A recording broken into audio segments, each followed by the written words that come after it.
Welcome to the Slop Farm. Enjoy the video. In this video, I will show how to make gravy kofta.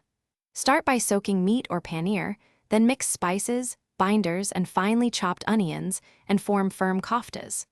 Brown koftas gently in oil until golden, then remove. Prepare a smooth tomato onion gravy with warm spices and simmer with cream or coconut milk.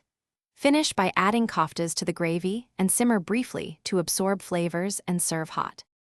Gather ingredients and arrange them for a smooth workflow, chopping onions and tomatoes while measuring spices. Toast whole spices lightly to release aroma, then grind or use pre-ground spices. Choose meat, paneer, or vegetables and combine with binding agents and aromatics. Shape koftas to uniform size for even cooking. Maintain medium heat while browning to ensure a crisp exterior and a juicy center in each kofta.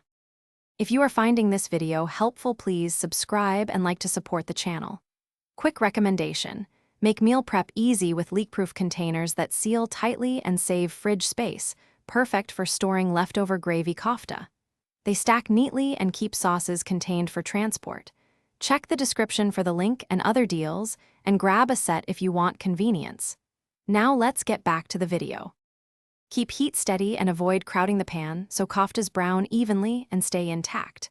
When making the gravy, cook onions until deeply golden for depth, then add tomatoes and simmer until thick. Taste and adjust salt or acidity with lemon or yogurt. Finish with cream or coconut milk for silkiness, then gently add koftas and simmer just long enough for flavors to marry without falling apart or becoming soggy. Thanks for watching. Consider subscribing if we helped you today.